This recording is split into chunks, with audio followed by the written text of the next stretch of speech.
Kita lihat ya rumus-rumusnya dari Zeno untuk bahagia. Yang pertama, manusia itu tidak bisa ngontrol hidupnya, tapi bisa ngontrol perilakunya. Kamu tidak bisa ngontrol lahir di mana, dalam kelompok aliran apa, bapakmu kerjaannya apa, ibumu siapa, tidak bisa. Kamu tidak bisa ngontrol rambutmu, milih yang keriting atau yang lurus saja. Kamu dulu nggak milih punya kulit kok tiba-tiba peweteng hitam kayak gitu. Kamu tidak milih juga, kamu tidak milih juga, tidak banyak hal. 99,9% kamu tidak milih dulu hidup itu. Tiba-tiba saja, wujud-wujud. Bahasanya orang eksistensialis, faktisitas. Jadi kamu tidak bisa berdaya. Terus kadung koyong ini piye meneh. Yang bisa kamu kuasai bukan hidupmu, tapi perilakumu. Kalau perilaku kamu bisa. Dengan bekal yang kamu punya, kamu mau melakukan apa itu bisa. Dan kita nggak bisa mengubah apa yang akan terjadi. Saya bilang tadi dia agak jabariah, fatalistik. Oleh karena itu katanya Zeno, kuncinya kebahagiaan adalah kalau kita tidak terpengaruh baik oleh nasib enak ataupun nasib tidak enak. Semakin kita mudah terpengaruh, semakin kita tidak akan bahagia. Justru kebahagiaan itu kalau kita standar, kita flat aja, kita tidak gampang dipengaruhi dengan pergantian nasib kita, roda di atas atau roda di bawah, ya biasa saja. Kalau kita bisa kayak gini, kita akan bahagia. Tapi selama kita masih mudah dipengaruhi, masih banyak keinginan-keinginan, kita tidak akan bisa bahagia. Jadi, kebahagiaan diperoleh dengan singkirkan macam-macam keinginan yang tidak penting, wong kita nggak menguasai hidup kita, dan pinterlah menyesuaikan diri dengan sakit, dengan duka, dengan kegagalan. Kalau kamu bisa ini, hidupmu relatif nyaman. Semakin kamu merasa tidak tersakiti oleh nasib jelek, semakin kamu bahagia. Diputus pacar, biasa Pak. Bolak-balik itu Pak, pengalaman santai aja. Tidak punya uang, apalagi itu Pak. Saya sejak dulu juga tidak pernah punya uang banyak Pak. Biasa aja. Sakit, sakit. Langganan Pak, saya sakit itu. Nggak masalah. Pokoknya tidak ada yang bikin dia sumpek. Semakin kamu bisa kayak gini katanya Zeno, semakin kamu akan mudah untuk bahagia. Tapi semakin kamu banyak nuntut, banyak keinginan, semakin kamu akan sumpek. Bikinlah dirimu kebal terhadap rasa sakit, rasa sumpek, rasa galau. Jadi bukan menyingkirkan sakitnya, tapi kamunya sendiri nggak terpengaruh. Nah, itu kuncinya kebahagiaan, katanya sini. Jadi kalau sudah sakit ya gimana lagi? Kalau sudah sumpek ya gimana lagi? Sudah diputus ya gimana lagi? Nggak punya uang ya sudah, nggak punya ya gimana lagi? Kalau ada yang utang, nggak boleh utang yang apa ya? Nggak boleh utang ngapain kamu? Ya pulang, ya makan seadanya ya. Pokoknya nggak sumpek. Jadi kuncinya hidup katanya Zeno di situ. Kalau nggak bisa kayak gini, apapun caramu, kamu akan tetap gampang susah. Tapi begitu kesusahan itu tidak bisa menyakitimu, kegagalan tidak bisa menyakitimu, kesumpekan tidak bisa menyakitimu, kamu akan bahagia. Tesis nggak jadi-jadi, skripsi nggak jadi-jadi, ya siapa? Wong yo lulus juga ke susu-susu mau apa Pak, sama-sama sumpeknya, tenang aja lah Pak, jalan aja sebisanya Pak, enak, kamu akan bahagia.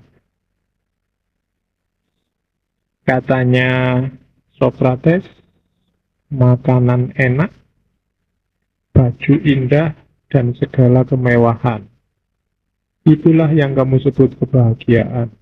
Namun, katanya Socrates, aku percaya suatu keadaan di mana orang tidak mengharapkan apapun adalah kebahagiaan tertinggi. Jadi, katanya Socrates, kalau kamu merasa itu kan tidak mengharapkan apapun, itu berarti apa? Kamu menerima hidupmu apa adanya total 100%.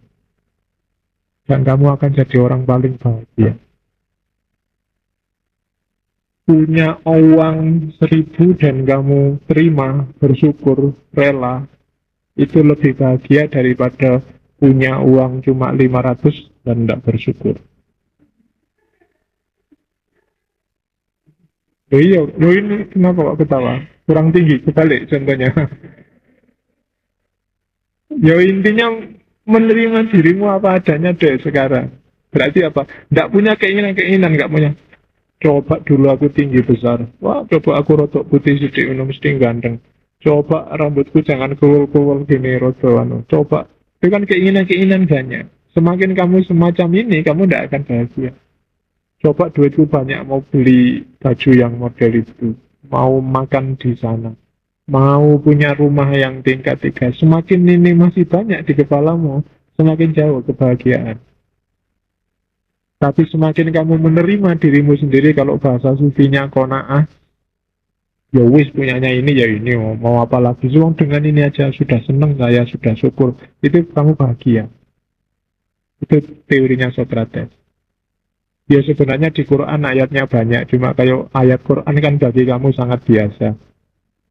Beda kalau tak kasih ini ayat Socrates loh. Kelihatannya lebih kaya ini bagi kalian, jadi biar ada getarannya lah teorinya ngono pakai Socrates. Padahal ya podo wae, nanti banyak ayat juga konotasinya sama. Jadi katanya Socrates, aku percaya satu keadaan di mana orang tidak mengharapkan apapun adalah kebahagiaan tertinggi. Kenapa kamu kecewa, sumpek luar biasa dengan kondisi Indonesia? Karena kamu punya banyak sekali harapan pada Indonesia dan pemerintah. Coba ndak usah mikir neko-neko wis karepmu Indonesia arep apa itu. Kamu lebih tenang, lebih bahagia. Wong yo kamu ikut mikir juga, emangnya siapa yang mau dengerin pikiran-pikiranmu? Wartawan juga ndak akan nganggep. Jadi dinikmati aja hidupmu, diterima apa adanya. Dalam konteks kalau kamu nyari ketenangan, kebahagiaan, itu Socrates. Tadi saya bilang tujuan hidup manusia itu kebahagiaan, itu dari Socrates yang jelas. Cuma kebahagiaan itu tidak diperoleh dari senang-senang, tapi diperoleh dengan kita melakukan keutamaan, arate. Dan untuk tahu keutamaan, ya kita butuh pengetahuan yang benar.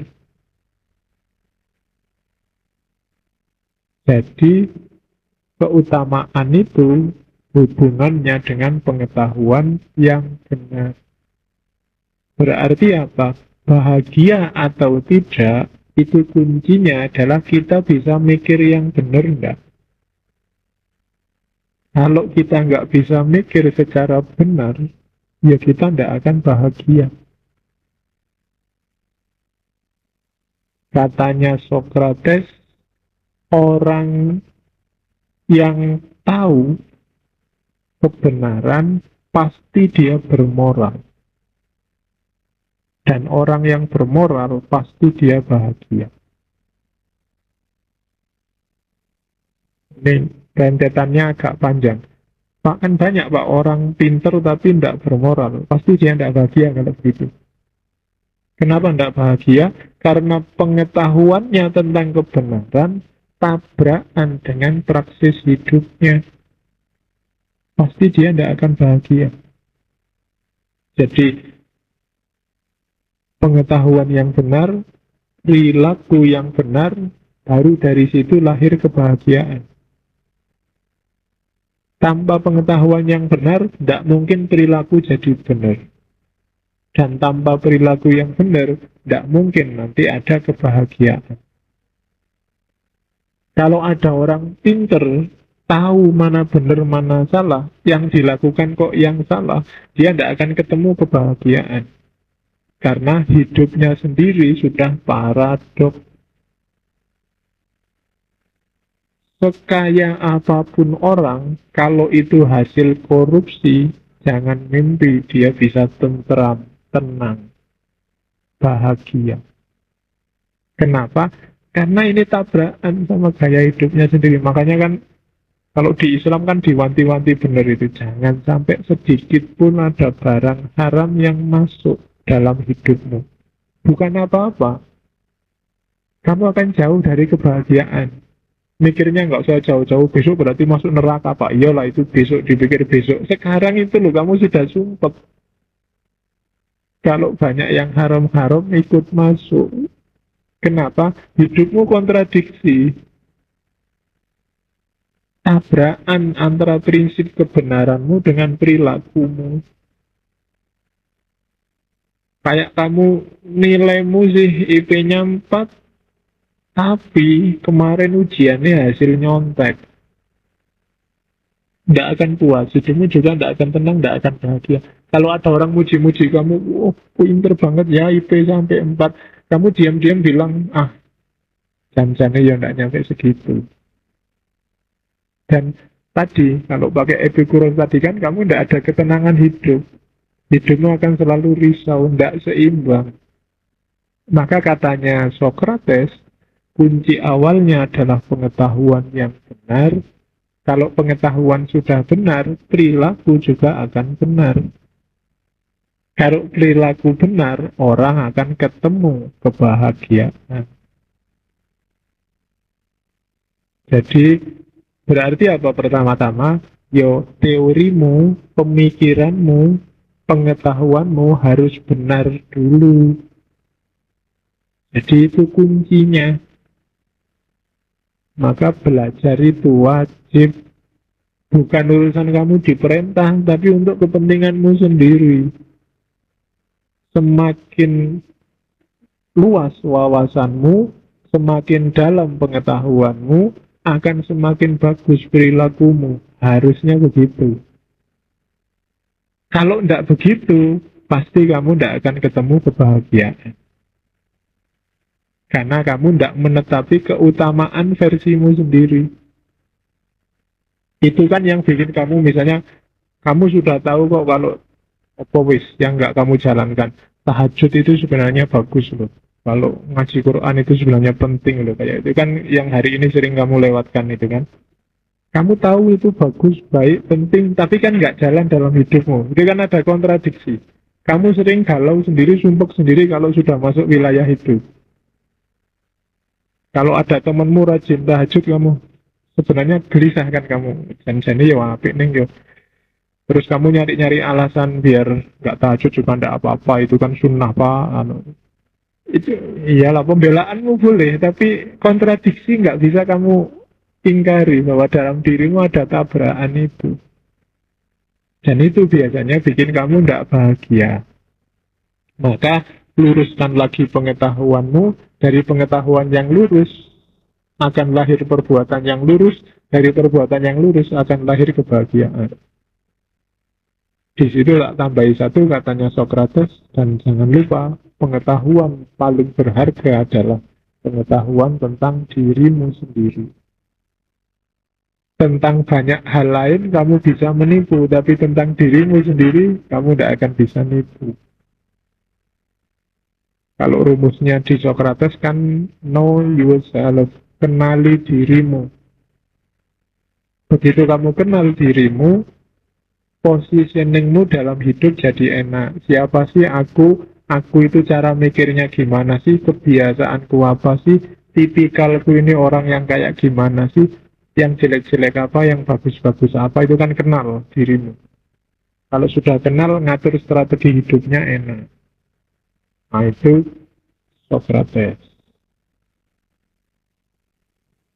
Kondisi bahagia itu kondisi seimbang dari 3 unsur jiwa, yaitu akal, spirit, dan nafsu. Jadi ini harus seimbang dengan koordinatornya akal. Yang harus jadi rajanya adalah akal. Jangan spirit, jangan nafsu. Kalau akal yang menang, dia akan jadi manusia rasional. Kalau semangat yang menang, dia akan jadi manusia pemberani, tapi tanpa akal, dia akan jadi manusia nekat tanpa perhitungan. Kalau nafsu yang nyetir, nafsu akan membawa orang bahkan lebih rendah dari binatang. Tapi nafsu akan menjamin hidupmu nyaman kalau dia disetir oleh akal. Jadi katanya Plato, perhatikan 3 hal, spirit atau semangat, nafsu, dan akal. Rajanya harus akal. Ketika akal jadi rajanya, kamu bisa memperoleh kebahagiaan tertinggi tadi yang diteorikan oleh Socrates. Oke, jadi simpelnya itu. Nanti apa sih yang diperoleh ketika akal menguasai spirit dan nafsu? Katanya Plato, ya paling tidak ada 4 hal paling utama, yaitu kebijaksanaan, keberanian, tahu diri, dan keadilan. Ini 4 karakter paling utama. Kalau kalian punya ini, itu sebenarnya kalian manusia yang utama. Yang pertama kebijaksanaan. Yang satu ini aja beratnya luar biasa. Kita ngaji bolak-balik Yosef bingung. Kebijaksanaan. Meskipun sudah kata ini kita apalkan begitu kita ngapalin Pancasila. Sila keempat, kerakyatan yang dipimpin oleh hikmah kebijaksanaan. Itu sangat filosofis. Hikmah itu kan filsafat.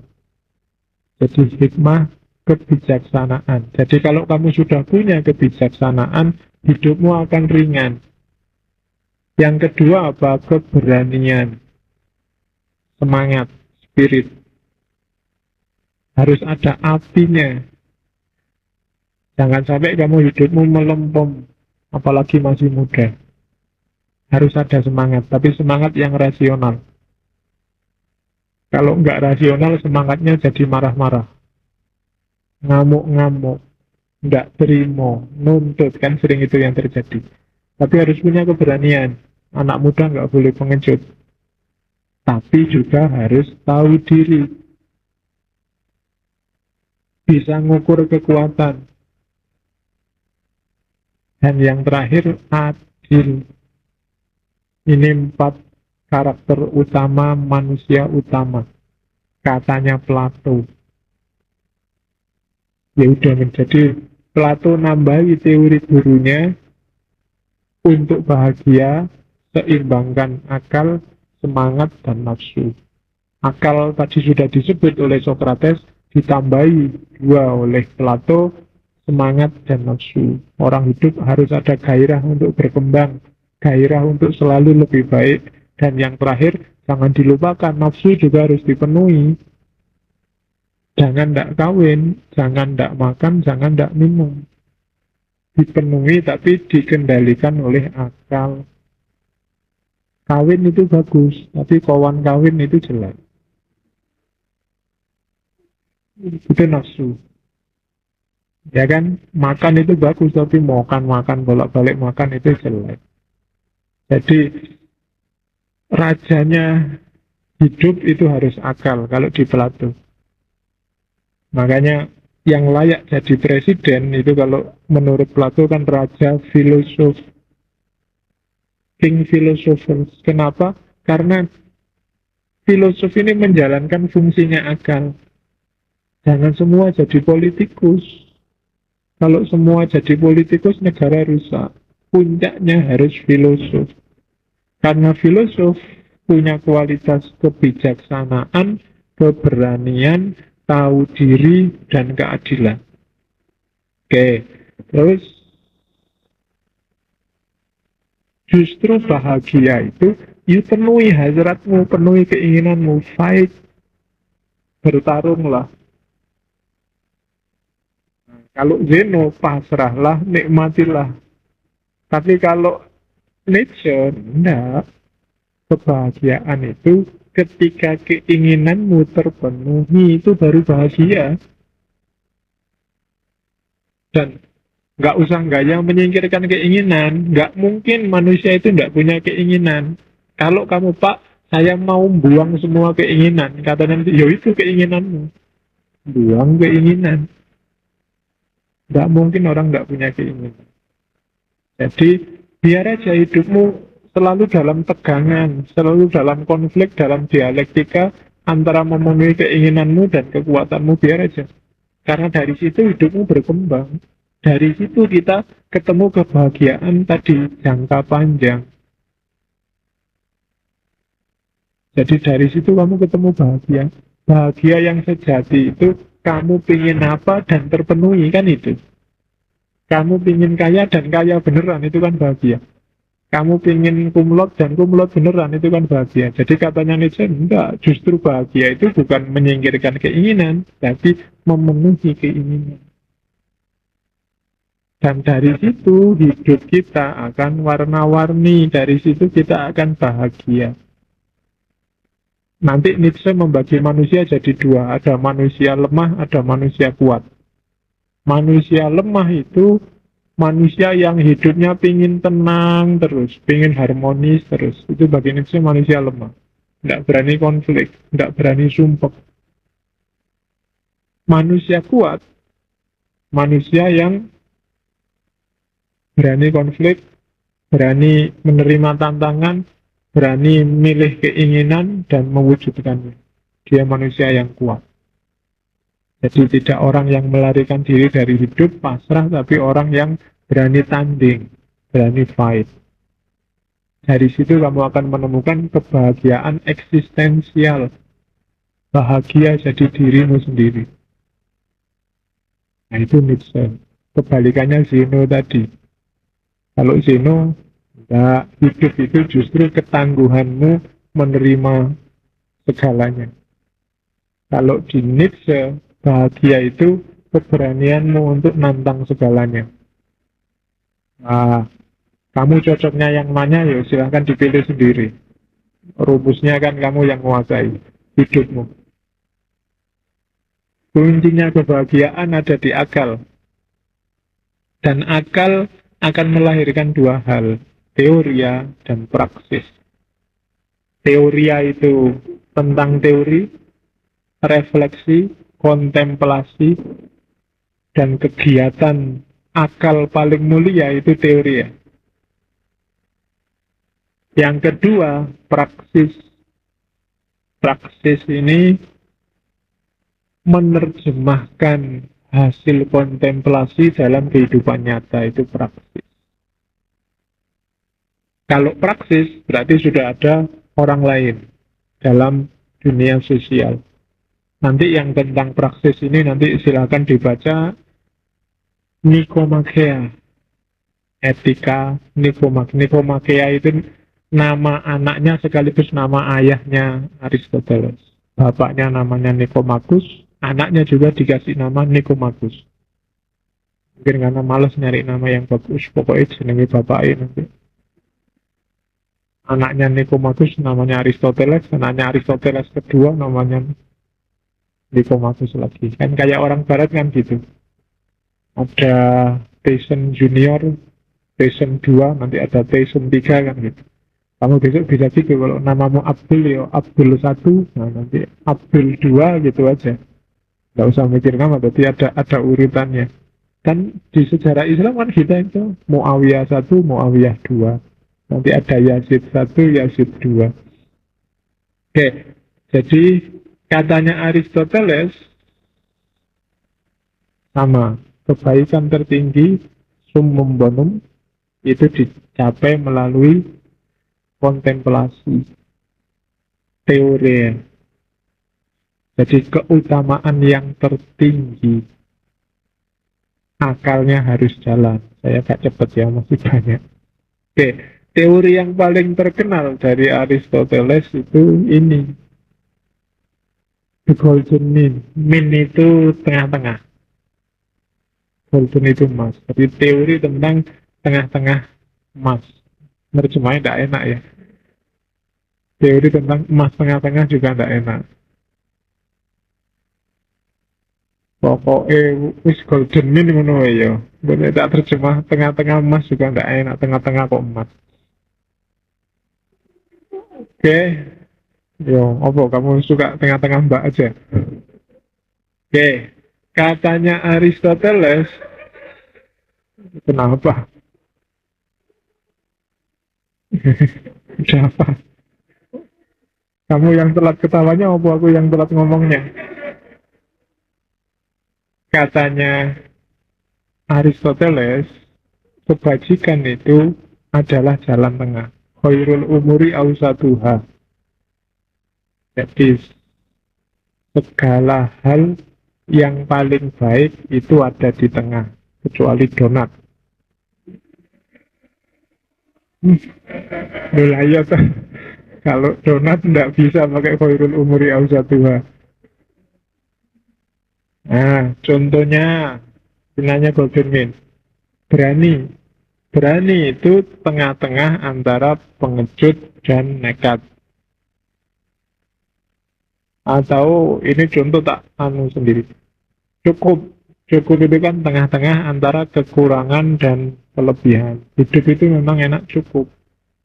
Kayak istilahnya salompas itu loh. Pas lagi anu, pas lagi apa gitu. Ya, jadi saya pengen hidupnya cukup aja Pak. Pengen istri 4 juga cukup pas. Pengen rumah 5 juga cukup pas. Itu cukup. Kalau kekurangan itu kan berarti kurang dari kebutuhan. Kalau kelebihan ya kelebihan. Atau hemat. Hemat itu golden mean dari pelit dan boros. Ada orang yang pelit, ada orang yang boros. Tengah-tengahnya hemat. Atau percaya diri. Percaya diri itu golden mean dari sombong dan minder. Kalau kamu merasa minder berarti kamu belum golden mean. Atau kamu sombong itu juga pasti tidak utama. Yang utama tengah-tengah, percaya diri. Minder itu kan underestimate, sombong itu overestimate. Yang pas itu percaya diri. Percaya pada kemampuanmu tapi tidak dilebihkan sedemikian rupa sehingga jadi sombong. Juga tidak kamu kecilkan sedemikian rupa sehingga kamu jadi minder. Biasa saja, sesuai apa adanya itu golden mean. Percaya diri. Oke. Jadi untuk mencapai kebahagiaan, kamu harus tahu keutamaan. Keutamaan itu apa? Rumus paling gampang, golden mean. Kalau kamu pengecut, kamu tidak akan bisa bahagia. Kamu nekat juga tidak akan bisa bahagia. Yang mungkin kamu ketemu bahagia di berani.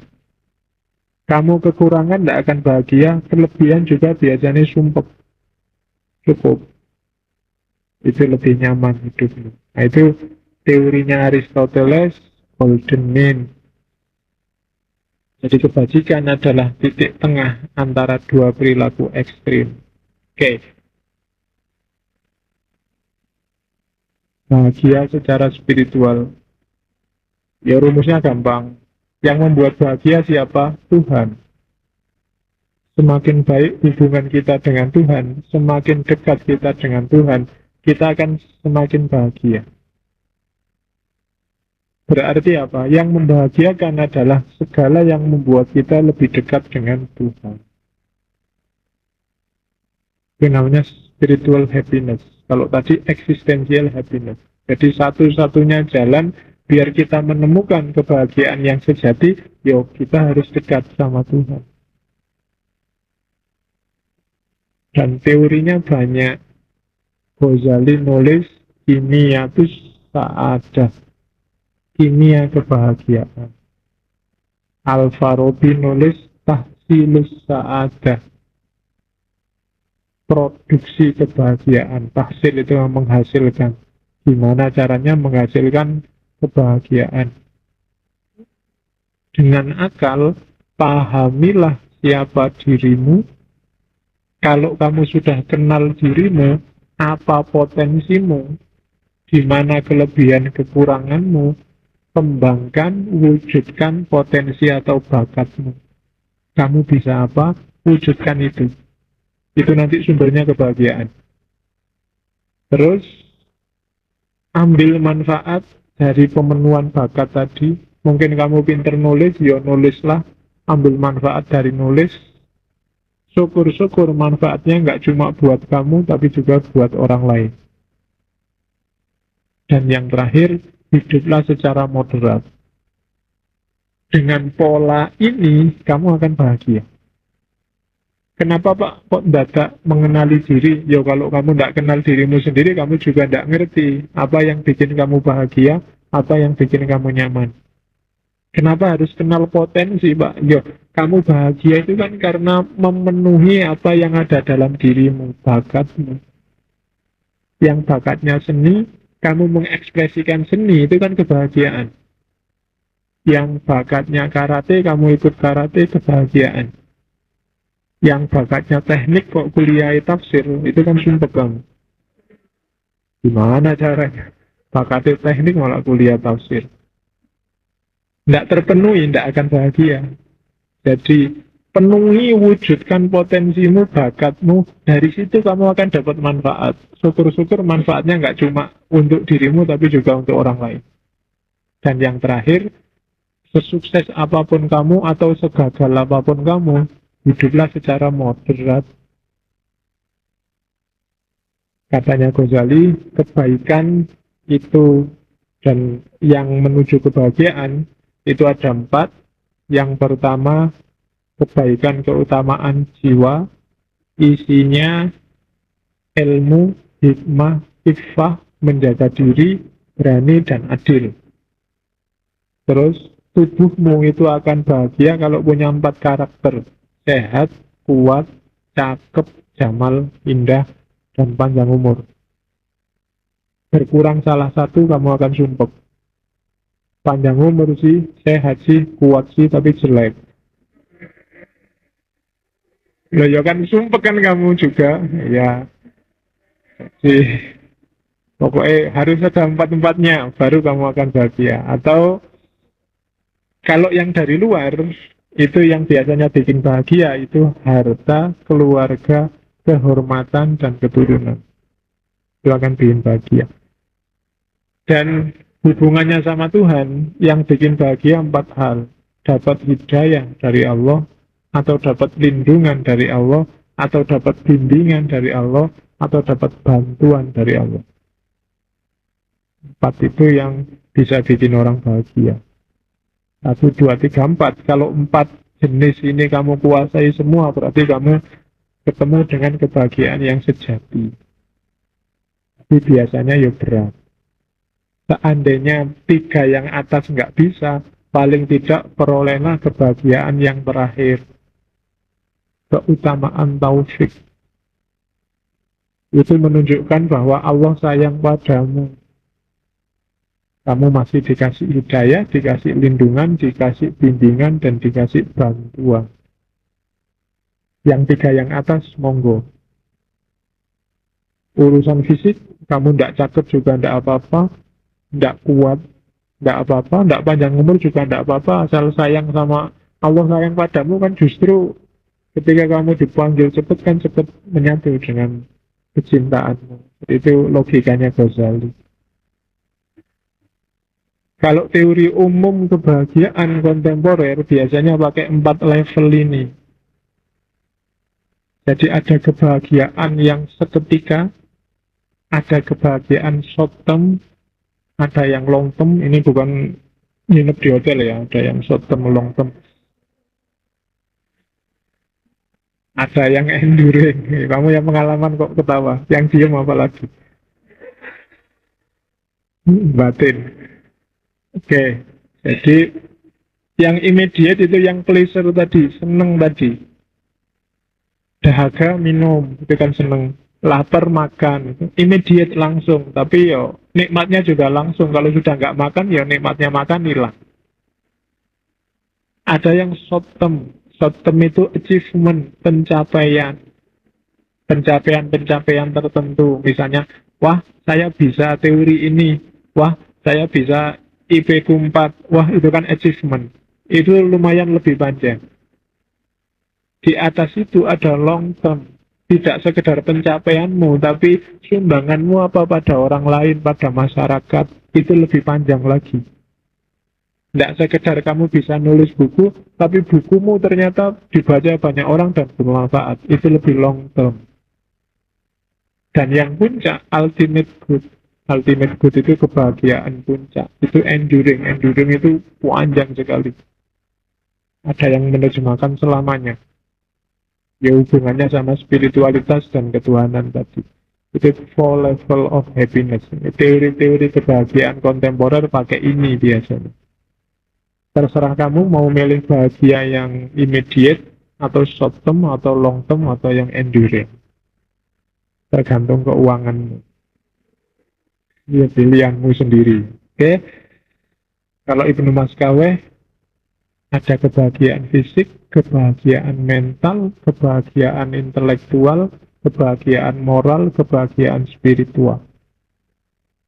Penjelasannya kapan-kapan. Ya paling tidak kamu ngerti lah. Kalau fisik itu ya yang kelihatan-kelihatan. Kebahagiaan mental itu kalau kamu dengerin musik, lihat lukisan, nonton film, itu kan mentalmu yang sedang kamu kasih gizi biar bahagia. Intelektual itu ilmu pengetahuan. Semakin banyak ilmu, semakin banyak pengetahuan, hidupmu akan semakin bahagia. Moral itu kesalehan, perbuatan baik. Semakin perbuatanmu soleh, biasanya hidupmu semakin bahagia. Spiritual itu hubungan sama Allah, hubungan sama Tuhan. Yang ini kebahagiaannya lebih abadi. Kan ada yang banyak, Pak, sholat itu kan mencegah fahsya dan mungkar. Kalau saya sudah bisa mencegah fahsya dan mungkar, apa masih butuh sholat? Masih. Kenapa? Kamu kan ingin bahagia secara spiritual. Dan kebahagiaan spiritual itu antara lain kamu peroleh lewat sholat. Entah itu bisa melahirkan tanha anil fasa wal mungkar atau enggak. Dan kalau sholatmu benar, tanha anil fasa wal mungkar itu bonusnya.